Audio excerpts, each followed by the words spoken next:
तो माहौल कैसे खड़ा होने दे रहे हैं भाई? आईबी है, तमाम पुलिस का तंत्र है, क्या वो फेल हो रहे हैं? उन्हें नहीं पता था इतनी बड़ी तादाद में कोई जो है फेल नहीं, तादाद बड़ी नहीं है, अच्छा, तादाद बड़ी नहीं है। तो फिर कैसे बीती रात कनॉट प्लेस में क्या कुछ हुआ? किस तरह से आरएएफ के जवानों को भगा भगा कर घेर कर मारा गया? ये कौन लोग थे, कहां से आ रहे थे, क्या तैयारी पूरी नहीं थी, क्या हुआ? अगर आपको लगता है कि अराजकता फैलाने की कोशिश है, गुंडागर्दी हो रही है, जिस तरह से आप इस पूरे प्रदर्शन को नाम दे रहे हैं, तो फिर इसे रोकने का दायित्व भी तो आप ही के ऊपर था। इंटेल इनपुट आप लोगों को मिला भी होगा।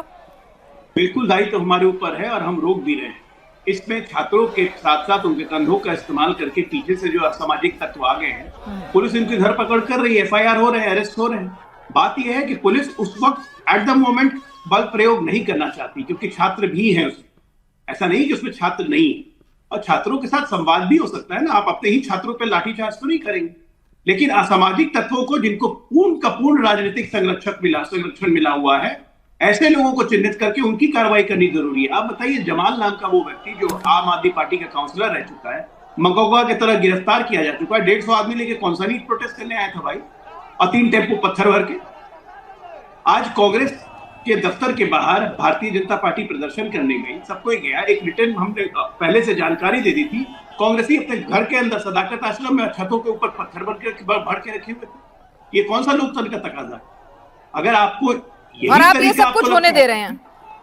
नहीं होने दे रहे हैं। इसको कंट्रोल भी हम ही कर रहे हैं, कंट्रोल भी हम ही करेंगे। मैंने कहा ना कि असामाजिक तत्वों की पहचान करके उन पर कार्रवाई करना, यही पुलिस की जिम्मेदारी है।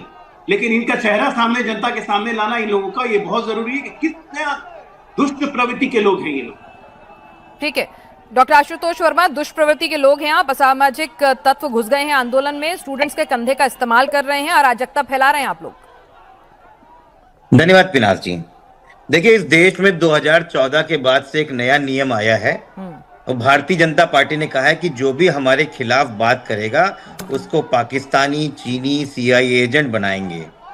और अभी तो मुझे याद है कि जब किसानों ने आंदोलन किया था तो उन किसानों के खिलाफ यही भारतीय जनता पार्टी के जो प्रवक्ता हैं बैठ के खालिस्तानी बोलने का काम कर रहे थे। वो बात अलग है कि प्रधानमंत्री ने यू टर्न लेके माफी मांग ली थी। तो भारतीय जनता पार्टी के प्रवक्ता क्या बोलते हैं, इस चक्कर मत जाइए, ये लिखी हुई स्क्रिप्ट बोलते हैं। अच्छा। और इतिहास के बारे में खैर पता नहीं है।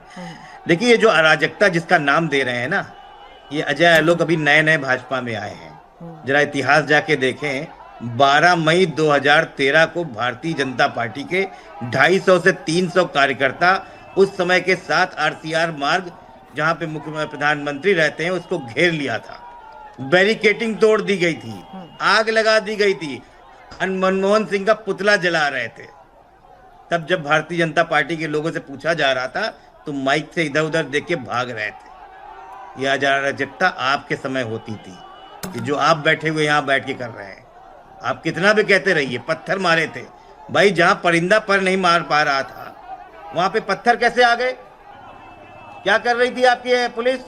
असल बात में यह है कि भारतीय जनता पार्टी के लोगों ने पुलिस के भेष में आरएसएस के गुंडे भेजे थे जो सादी वर्दी में लोगों को मार रहे थे। यानी कि आपके प्रदर्शन को बदनाम करवा रहे हैं वो लोग, जानबूझ के आपके प्रदर्शन को, जनता जुड़े ना आपके साथ, तो बदनाम करा रहे हैं। ठीक है, किसी पे नहीं है तो ऐसे हजारों वीडियो हैं जो हम लोग लगातार बताते रहे कि ये गुंडे कैसे आ गए हैं। ये नेम प्लेट हटा के कौन सी पुलिस घूम रही है, ये कान में बाली पहन के हाथ में डंडे लेके सिविल ड्रेस में कौन घूम रहे हैं? ये सब भारतीय जनता पार्टी के गुंडे हैं जो अमित शाह इनको ट्रेन करता है कि जाके यहाँ पे जाओ और मारो और किसी को पता न चले। मतलब वो अपनी फजीहत खुद ही कराना चाहेंगे कि लॉ एंड ऑर्डर उनसे संभल नहीं रहा है, और ये मैसेज देना चाहेंगे आप, ये चाह रहे हैं, मतलब आप ये कहना चाह रहे हैं डॉक्टर आशुतोष वर्मा? देखिए, ये लॉ एंड ऑर्डर मतलब ये खुद ऐसा करेंगे, मतलब आप ये कह रहे हैं खुद लॉ एंड ऑर्डर खराब करेंगे, खुद अपनी पुलिस को, आरएफ को पिटवाएंगे ताकि जनता के बीच में मैसेज जाए कि ये सरकार जो है वो कंट्रोल नहीं कर पा रही है law and order. Are you sure आप ये कहना चाह रहे हैं? 110% गुजरात से लेके यही मॉडल देश में चल रहा है।